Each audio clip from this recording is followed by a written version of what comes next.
Hello and welcome to the Arsenal BiteSize Podcast. I'm your host Clayton, and you can find me on Twitter at ClaytesAFC, and I'm joined by my boy Nima. What is your handle? It's at FPL Nima, right? Yeah, exactly Yeah, that. People ask me what my real name is when I meet them, and I'm like, it's Nima. And they're like, oh, right. I think I'm one of the few people like you that uses our names in our handle. yeah. Obviously, as you know, I used to have a burner account, so which we don't talk about. I've still got, I only recently changed your name in my address book from when we were talking about season tickets a few years ago. And I have you down as I have Whatever you it was down as before. I think it was like Ray or something. Like, yeah, for some reason, Yeah, I thought you were called Ray for like 3 years. I know. Yeah, we don't talk about that period of my life. But good to be here with you. I'm Yeah. really excited for tonight's game. Obviously, it's one of the Prime Video ones, so we can watch all 10 games this Oh, of match day in course. the Yeah. Prem. So that's Yeah. Nice one. exciting. How do you feel about going to Kenilworth Road? I hear our record there in the last 30 years is pretty poor. Oh 0 wins yeah. in 10. Well, that's the thing. It's not great, but yeah, I feel chill. Let's go straight into it. So to Yeah, yeah. timestamp, it's Tuesday the 5th of December, so it is match day, and it's 12 p.m. in the UK. Well, 12:07 to be precise. So we're gonna try keep this one short and sweet. We'll predict our 11s, talk a bit about, like you just said, how we're feeling going into the game. We'll look at Luton's predicted lineup. I've seen the Planet FPL correspondents tweeted out what he thinks their team will be. We'll give our score predictions and then we'll jump out of there. But before we do that, we've got Uncle Mike in. Afternoon, lads. Hope you're good, mate. So yeah, let's head straight in. So on screen, I've obviously got the lineup that played against Wolves. And I guess the only thing to add to that is there's been, I don't know how concrete this news is, but there's a guy that we both know from Twitter called Mo Arsenal. And I think he's legit. Like he's been tweeting out a few things with like insider information recently, and he's basically said that Tomiyasu doesn't have a tear or an injury. It's just calf fatigue, and he probably won't be risked tonight, but he should be. Like they're hoping to get him back for Villa, so that's fucking brilliant news straight away. And I trust Mo, so which is why I've obviously said it. So yeah, with that in mind, should we go straight into the predicted 11s? Yeah, I think just one thing I want to say on the lineup Yep. versus Wolves is obviously a lot of us, I think we thought Havertz would maintain his spot from the Champions League Yeah. game. And it was actually really interesting seeing the way Trossard played. But we'll talk more about that now, I think, in our lineups for Luton. But that's why I called that out, that was at the one position. Do you remember I said that I felt that Trossard was going to start and Yeah. one of True. Martinelli or Havertz wouldn't? And Yeah. I thought it would be Martinelli who would suffer that drop, Yeah. but it was actually Havertz But who you did lost it. think But it was. I You was did think very Trossard would confident play. one of the two. Yeah, I was very confident one of the two was going to play. So I'm actually just like blowing my own trumpet there a bit because I don't No, normally yeah, get these right. good shout. Before we do give our predicted 11s, got Hassan in. Yes, lads, nice one, mate. Hassan's going to be joining us later in the year. We'll tweet that out nearer the time, so he'll be coming back on to review one of our games. Uncle Mike said, "I'm still scarred by the 1988 Little Woods Cup final loss. I was literally in my dad's ball sack. I wasn't born, so yeah, I was born in '95, but." Yeah, so go on. With that in mind, predicted 11s. I feel quite confident. I feel like the team kind of picks itself tonight. Do you want to go first? Yeah, sure. I guess I think it's a good time that this has come because I've actually even been contacted by some of my FPL viewers from my other channel, and they're saying, "Do I think Eddie Nketiah starts tonight?" Because they've Okay. got him in their team and they're tempted to play him over like the RB versus City, and that kind of I think shapes what my prediction is because a lot of people I've been saying seem to think that like we're just gonna like go full gung ho rotation midweek in an away game in the I don't know Premier where League. this comes from. Yeah, I'm baffled, bro. I can't understand in what world would we not want to take maximum points between now and Anfield in a few weeks' time, right? Yeah. Like, I just do not see a unit like they can rest in the UCL match day 6 next midweek. Like, these guys need to win. Like, didn't Liverpool draw against this same team away from home? So, like, we can't be taking just this for granted, man. Like, Luton, I understand they're not one of the top teams in the Prem, but away games in the Prem, they are not easy. And Well, they anyone are who for thinks Arsenal. for I'm Arsenal, joking. they're I'm not joking. easy normally, yeah. So Yeah. I'm pretty confident that the main 11 will play. Okay. Um, I'm just trying to think. Like the only difference I see from Wolves is I do see Havertz coming back in, Same. and I just wonder if it's going to be Havertz at the left eight with Trossard still in on the left wing, or whether Martinelli does get the start but an early sub for Trossard. So that's kind of where I'm at. I think it's going to be Havertz in for Trossard and White in for Tomiyasu. Those are the two differences I'm seeing right now. Only those two. Yeah, exact same. I think it'll be White in for Tomiyasu and Havertz in for Trossard. And I think, ironically, this is a game that I think suits Trossard, because I think Luton will do the traditional park the bus, try and kill any space we have. And on the face of that, you'd say that suits a Trossard more than a Havertz, but I think he will go for Havertz in this game. Yeah, and I think especially aerially, like, Luton are quite a big team, so I think even from defensive set pieces, he'll look to kind of have height in there. So I'm I think we'll have more than enough to put them away tonight. I think we'll control the ball. I think we'll pop it around. They won't be used to the quality of football they're going to come up against tonight. Like, yeah, sure, Luton don't get slapped at home, but I think in terms of football intricacy, I don't think they've played anyone like us yet. Like, they played Spurs, who played good offensive football, but what we saw on Saturday from us in the first half in particular, I don't think they've come anywhere near stuff like that. So I think we'll have more than enough. My main concerns are, I think they're going to attack Zinchenko aerially. I think this is a game that if Tommy was fine, he would have played at left back, in my opinion. But yeah, my predicted 11 is same against Wolves, but White in for Tommy, same as you, and Havertz at left 8. Any thoughts on Kiwior? So Mike obviously says in the chat he'd like Kiwior to get some minutes. I think there was a lot made of Gabriel being a rotation risk. Primarily, I feel like these debates are created by FPL managers, not fans of the club. So like FPL managers, like say Andy Martin is a good friend of mine. He's convinced Gabriel will keep getting rested like every other week, basically. But the way I see it is that I do feel that at the time, it was a whole different situation, right? Partey was fit. Zinchenko was not. We were trying something else, right? We're trying to fit in all the new signings. We were going for a new system, whatever. Since then, I think Gabriel, since he's come back into the team, has shown that him and Saliba are a partnership. Yeah, they're a partnership. So in my mind, I see them as a partnership. And that is the partnership that you need to go on to win a title. So I just don't see a world in which, like, I think in the past you said when Kiwior played, it wasn't because, like, recently we saw him start, right? And you'd said it was that game after the international break where Gabriel got his first Brazil call up. And you said it wasn't resting Gabriel so much. It was giving someone of Kiwior's quality the minutes that he's not had that he should have. Yeah. So I do see a world in which he will play more. But I think as we start to, we're doing that to make sure everyone's ready, right? Yeah. For March, April, if we're going far into cups, we need everyone to be ready to fight on all fronts.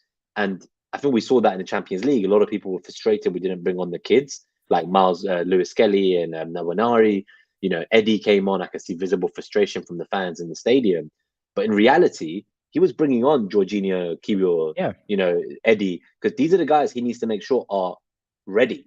Like, also, just these are the guys who need to be ready. Like, the kids can get their run out another time. Like, I understand it can be a nice story, but so my point here is that I just, as much as Mike, I think Kiwior could play, and I think you're saying maybe possibly resting Saliba, I just personally do not see a world in which these two don't start as the centre-back pairing outside of like a random like dead rubber game, like the 6th game of the Champions League. Yeah, I just think they are going through to the end now. Like, they are a partnership. Even tactically, like in a game like this, they are going to target Zinchenko, so we need Gabriel there. We need, like, Luton's only famous last words, but Luton's only threat is from crosses and aerially. They're not going to play through us. So it's not a game that suits a Kiwior, in my opinion. I think we need a Gabriel Saliba there. So I think Kiwior's minutes will come more in like home games where we can dominate the ball more. There's probably not the that Sheffield game, threat right? in transition so much. He could control the play side more.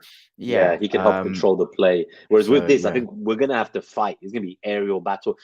I'm sure every time I've watched Carlton Morris, he somehow gets his head on any ball that's delivered in any area near him. Like, obviously, like, I'm not saying he's going to get loads of shots on target, but he will knock it down for the second runner, for example, on the counter press. So I do feel Morris is brilliant in the air, and he's going to want to battle these centre-backs, and we're going to need both of them to go for it. Is there a world in which Kiwior could play at left-back instead of Zinchenko? I know he came Could on as do. a half-time sub and he tried at the left back position. I think that there's That's a an chance. I option. don't think it will happen. There's definitely yeah, I think there's a small chance that happens, but I don't think he would go and do it in this game, to be honest. Yeah, I think it will be Fair. Zinchenko. 'Cause, yeah, even though his like bozo moments and his lapses in concentration, I think this is a game where we're going to need his intricacy in his passing, and we're going to need Mhm. his kind of line breakers and stuff. So yeah, I think it's a game where Zinchenko will be needed to unlock the fucking huge bus I'm expecting. Interestingly, Arteta, just on that note, before we look at Luton's lineup in their last game, Arteta himself said that when he was talking about how all players have weaknesses, but he essentially said that, like, have you seen our win rate with Zinchenko playing? And Yeah, he was just like, yeah, like it's day and night. Like these are players that when they play for us, like we do not lose games. And similar to Saliba, right? I think it's yeah, 40 Prem games he's played, 30 wins, like barely conceded any goals. Like it's yeah. just It's a different. ridiculous. Do you not love it that we were told by so many people last year that we just like bottled the league, right? And now this year they're all crying about how like injuries to their first choice centre back or cams I means that know. like they're all It's bottling one people are third. But so funny how it doesn't stupid. apply. Yeah, it's like I that when know. their team got impacted, suddenly it's like, oh man, like look at my team. Like we have so many injuries at United and Spurs and Chelsea, and look at I all know. this tips after. But when we But had it, when they were it just was us, bottling. yeah. Let's Yeah, keep that funny for that. another day. We're Oh yeah, trying to that's keep this another as a day. quick one. But yeah, so that's our predicted 11s for the game tonight. Looking at the Luton lineup, it feels very arrogant, but it's shit. It like that is a pathetic team. I'm sorry. So if we So this don't, was against Brentford last game, yeah, right? like For our I podcast I listeners. hugely respect Luton for what they've done, and their story is incredible. And I respect them as a football club, but the players on that pitch are awful. Like we have to be dominating the ball. I think this is a game where, well, sorry, I've gone off on one there, but let me read out their actual team versus Brentford and then what a Luton fan has predicted their 11 to be tonight. Actually, let me just read out what their predicted 11 is for tonight because they've got a Yeah, so few just one thing I injuries. want to say is, yeah, so Yep, obviously what I wanted to add is both Lockyer and Mengi, who are in the back three in this lineup against Brentford, they both went off with fresh injuries last game. exactly. And Yeah, there's also one more, I think, I'm trying to think who it is, Lockyer, Mengi. There's one more of their key players who's still also injured and missed that game against Brentford okay. with an injury. So there's three potential key first team defenders out, which Yeah, is obviously huge for us. and so like the lineup that this Luton fan's got is Kaminsky in goal, back three. He thinks Mengi will be okay. Osso and Okay. Bell, Kabori and Doherty as the wing backs, and Panzu and Barkley in midfield, and then Andros Townsend, Carlton Morris, and Ogbene up top. Like we have got to be putting them away there, and this is what I guess that goes nicely into score predictions because for me, I know Luton don't get slapped at home. And like you said, they did well against Liverpool. But I think in terms of a technical football team that can keep the ball, create overloads, manipulate space, drag you around, I don't think they've come close to anyone like us. And I think we're going to batter them. I think I'm going 3-0 to the Arsenal. And when I say batter them, I think it's going to be like field tilt FC possession. I don't think they're going to get a sniff. I think we're going to suffocate the living shit out of them. And I hope we It do. would be it Like, would be nice if it was like that Champions League game where was it Sevilla? They had their first shot in the 94th minute. I think it'll be like that, mate. Honestly, I I would really love think. it to be something like that, just total and utter Yeah, domination. and also just thinking like we're getting quite good at playing against these back fives now and teams parking the bus. And what I said on Saturday as well, like Odegaard and Jesus in the team together. Jesus is the facilitator in the front line. Hassan's in the chat. He speaks a lot about this. Odegaard being like on the last line. We don't want him there. We want him dropping deep, facilitating, and then arriving. And I think that is something Luton are not going to be able to deal with. They would not have come across a team that manipulates space like we do when everything's clicking. So Yeah, I'm going 3-0 to 100%. the Arsenal. Just before you give your one, Uncle Mike's gone 2-0 to the Arsenal, so 2 away clean sheets. No pressure. What are you going for? Oh, man, I really want to say we'll get the clean sheet. It's so like these away clean sheets are like gold dust. Like I really want another one. So I'm struggling between 2-0 and 3-0. I know they don't Okay. lose by big margins, but I feel like we can make a statement by being one of the few teams to go to their ground and just Yep. absolutely play them off the park. I This is so it depends on the 11. If it's the 11s we've predicted, I'm going 3-4-0. If Okay. there is major rotation, we're talking like Eddie comes in, Kiwior comes in, Orca Jorginho comes in, like then I'm like, okay, maybe 2-1 victory, squeak through. Sure. I think we win regardless. It's just, do we win with total domination with our first 11 and sub them off early, or do we rest them from the beginning? I think it's the former. I don't think we rest them at the beginning. I think we just go for it Yeah. and go for the jugular, and then if we're ahead, they can rest later. Yeah. That's how Right. I see it playing out. So I'll go with 3-0 Nice. there. All right. Cool. So yeah, we're all confident. So let's hope we actually deliver. So yeah, we'll call it a wrap there because yeah, like we said, it is match day. This is only going to be able to be consumed for a few hours before the game. So yeah, we'll get this out as soon as we can. Thanks a lot, everyone, for joining us live.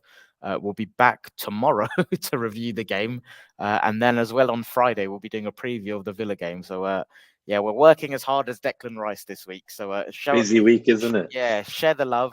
Yeah, thanks a lot for yesterday. I know a few of you shared the stream, and we've jumped up to 190 subscribers. So we're 10 away from 200 before Christmas. That's what we're trying to get to. So That'll if be you're amazing. watching, yeah, if you're watching and you're new to the show, new to the channel, please hit the subscribe button, drop the show a like. It helps us massively, and yeah, appreciate all the love. Let's go and get these 3 points hopefully and stay top of the league. Come on, you Gunners. Up the Nice one. Arsenal. Up the Let's go Arsenal. smash Cheers, it, everyone. guys. Come on.